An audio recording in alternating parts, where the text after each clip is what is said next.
आज हम एक प्रॉब्लम डिस्कशन करने जा रहे हैं, जेईई रिलेवेंट प्रॉब्लम है। क्वेश्चन का रिसोर्स है आई रूडो। तो क्वेश्चन को एक बार बताते हैं।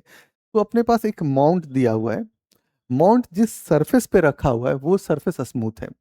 दूसरी बात है कि यहाँ पे आप देखो कि एक सॉलिड सिलेंडर डाला हुआ है। इस सिलेंडर का मास m1 गिवन है, ठीक है। आप इस सिलेंडर के में क्या किए, रोप को बाइंड किए हुए हैं और रोप को खींच रहे हैं। तो दैट्स कि आपको पता चल जाएगा कि आपने कुछ एक्सटर्नल फोर्स अप्लाई किया है। तो आपको पता करना है कि इस के वाला पॉइंट का एक्सेलरेशन कितना होगा, ये बता दीजिए। दूसरा पार्ट है कि कहता है कि यदि टाइम जीरो पे आपका इनिशियल स्पीड क्या होगा, जीरो होगा। टाइम टी पे जब ये मोशन में आ गया था तो उस फोर्स के द्वारा कितना वर्क हो रहा है वो आप बता दीजिए। मतलब वर्क परफॉर्मेंस की बात हो रही है। तो आपके मन में सिंपल एनालिसिस होना चाहिए कि भाई इसमें दो बातें तो चल रही हैं कि इसका जो सेंटर ऑफ मास का एक्सेलरेशन होगा वो आगे की तरफ होगा, ठीक है। इसकी रेडियस मान लेते हैं कि इसका रेडियस कितना दिया हुआ है, तो इसका रेडियस जो है वो आर दिया हुआ है। दूसरा, ये आगे की तरफ जा रहा है तो इसमें एंगुलर एक्सेलरेशन भी लगेगा, ठीक है। और इसमें टॉर्क जब जनरेट होगा तो टॉर्क जो होगा वो एंटी क्लॉकवाइज लगेगा। दूसरी इंपॉर्टेंट बात होगी कि भाई ये जो सिस्टम है, क्योंकि ये सरफेस स्मूथ है और उसको खींचा जा रहा है, तो ये साथ में मूव कर रहा है पूरा का सिस्टम। तो मतलब माउंट और सिलेंडर दोनों मूव कर रहा है। तो आप यहाँ से सिंपली आप एक्सेलरेशन लिख सकते हैं। एक्सेलरेशन इक्वल टू क्या हो जाएगा, फोर्स डिवाइड में क्या हो जाएगा, m1 प्लस m2 हो जाएगा, ठीक है। ये फोर्स क्या है, एक्सटर्नल है, ठीक है ना। और एक्सेलरेशन हम किसका निकाल रहे हैं, सेंटर ऑफ मास का निकाल रहे हैं, ठीक है। अब आपके पास दो बातें हुई कि भाई इसमें तो टॉर्क जनरेट होगा, तो टॉर्क इक्वल टू क्या हो जाएगा, आई इंटू अल्फा हो जाएगा। तो torque equal to force F into R equal to क्या हो जाएगा, 1/2 m1 आर स्क्वायर अल्फा, ठीक है। इसमें से एक आर तो कैंसिल हो गया भाई, तो इसको आप क्या लिखोगे, 2f equal to m1 R alpha. इससे यदि आप अल्फा कैलकुलेट करते हो तो कितना आ जाता है, 2f डिवाइड में क्या आ जाता है, m1/r आ जाता है। अब दूसरी बात होती है कि यदि आपसे पूछा जा रहा है कि इस पॉइंट का एक्सेशन पॉइंट कीजिए, तो आप सोचिए कि यहाँ पे बात करता कांटेक्ट पॉइंट पे, जो कांटेक्ट पॉइंट का एक्सेलरेशन होगा यहाँ पे, इस रोप का जो कांटेक्ट पॉइंट है वही एक्सेलरेशन यहाँ पे आपको मिलेगा। तो मान लेते हैं कि कांटेक्ट पॉइंट P है। अब दो यहाँ पे आपको नेट प्रभाव देखना पड़ेगा, तो किसके किसके कारण प्रभाव दिखेगा। एक तो सेंटर ऑफ मास का एक्सेलरेशन का प्रभाव दिखेगा, साथ में यहाँ पे जो एक्सेलरेशन लगेगा एक और लगेगा जिसको हम बोलते हैं टेंजेंशियल एक्सेलरेशन। टेंजेंशियल एक्सेलरेशन कितना लगेगा, अल्फा और आर। इन दोनों के प्रभाव को इंक्लूड कीजिएगा। तो आप पी पॉइंट पे जब एक्सेलरेशन लिखोगे तो क्या लिखोगे, ए प्लस अल्फा इंटू आर। यही के पॉइंट पे एक्सेलरेशन हो जाएगा, तो के इक्वल टू क्या हो जाएगा, ए प्लस अल्फा इंटू आर। अब आप ए के लिखते हैं, एक्सेलरेशन आप क्या फाइंड किए हैं, तो एक्सेलरेशन फाइंड किए हैं एफ डिवाइड में क्या निकाले थे, m1 plus m2 plus alpha का वैल्यू कितना निकाले, 2f डिवाइड में क्या हो जाएगा, m1 r इंटू आर।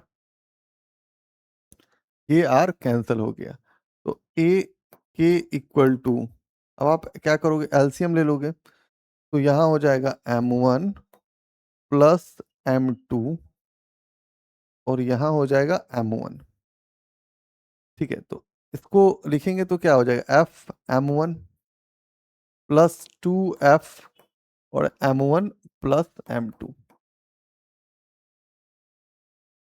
ए के इक्वल टू क्या हो जाएगा, F m1 plus 2f m1 plus 2f m2 divide में क्या हो जाएगा, m1 और m1 प्लस m2। तो एक्सलेशन के पे आप करोगे तो ये कितना हो जाएगा, 3f m1 plus 2f m2 divide में क्या हो जाएगा, m1 और ब्रैकेट में लिखेंगे m1 प्लस m2। तो ए के इक्वल टू आप एफ कॉमन ले लेंगे तो क्या हो जाएगा 3m1 प्लस 2m2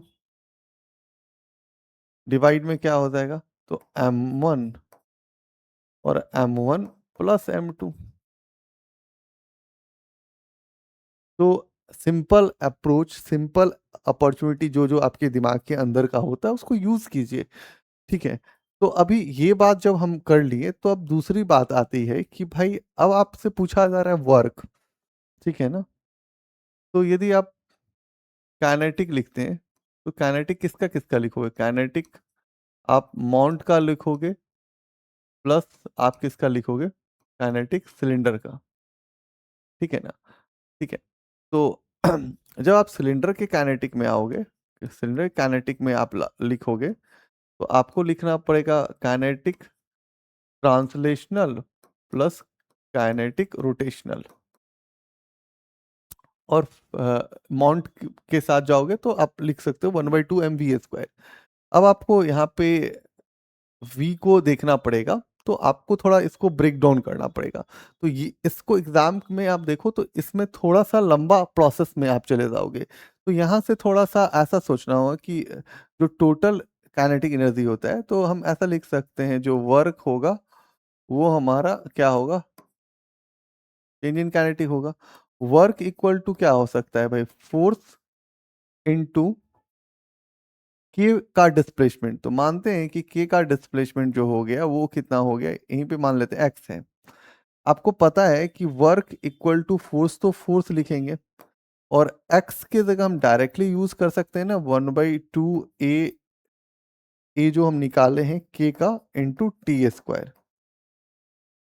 तो इसमें थोड़ा आप लंबा कैलकुलेशन में चले जाएंगे। ठीक है ना, तो मुझे लगता है कि शायद आप हमेशा, पिछले वीडियो में भी हमने इसी पे परफॉर्म किया था, तो मुझे लग रहा है कि आप इसी पे परफॉर्म कीजिए, ज़्यादा बेटर होगा। नहीं तो आपको मन है तो थोड़ा बहुत करने का कोशिश कीजिएगा। यहाँ पे अ, हमेशा इस टाइप के इक्वेशंस में हमेशा u = 0 फिर रिलेशन लेकर के आना पड़ेगा, आपको ध्यान रखना पड़ेगा। ठीक है, तो अभी आप वर्क इक्वल टू यदि आप लिखते हैं एफ एफ है। ठीक है, यहाँ पे हम 1/2 लिखते हैं और ए के जो हम निकाले हैं वो कितना निकाले हैं, तो एफ एफ। ठीक है, टी² को ऐसे ही कर देते हैं। यहाँ पे 3m1 था और यहाँ पे 2m2 था और यहाँ पे था m1 और यहाँ पे था m1 और यहाँ पे था m2। इसको इस तरह से घेर लेते हैं तो वर्क इक्वल टू क्या हो जाएगा, 1/2 f² टी² और पूरा स्टेप आप लिख दीजिए यहाँ से पूरा स्टेप फिर से लिख लीजिए। 3m1 प्लस 2m2, यहाँ से m1 और m1 प्लस m2, तो ब्रैकेट में क्लोज कर दीजिए। तो देखो रोटेशंस का जो एक मन में एक वय होता है जिसको डर कहते हैं, वो इसलिए होता है कि अपने को बहुत सिंपल सिंपल चीज़ का एनालिसिस नहीं होता है। तो जैसे जैसे आप पॉइंट ब्रेक कीजिएगा ना, क्वेश्चंस आपसे बनने लगेगा। तो मैं हमेशा कहता हूँ कि आप पॉइंट ब्रेक कीजिए, सवाल बनाने से पहले किस किस चीज़ का ज़रूरत पड़ेगा, कि किन किन प्रभाव को देखना पड़ता है कॉन्टेक्ट पॉइंट पे, वो देखा कीजिए। तो उसमें आप हमेशा सोचिए कि उसका टेंजेंशियल प्रभाव भी देखना पड़ता है, साथ में सेंटर ऑफ मास का एक्सप्रेशन देखना होता है। दोनों को कंबाइन करते हैं, नेट प्रभाव चेक करते हैं। ठीक है, तो आप एक काम कीजिए, आप ये मैंने बहुत सारा रोटेशनल डायनेमिक्स का क्वेश्चन बनाया है, आप हर एक को खुद से ट्राई करके और मेरे स्टेप डाउन करके लिखिए, तो आपको शायद बहुत हेल्प होगा। तो आज के लिए थैंक यू।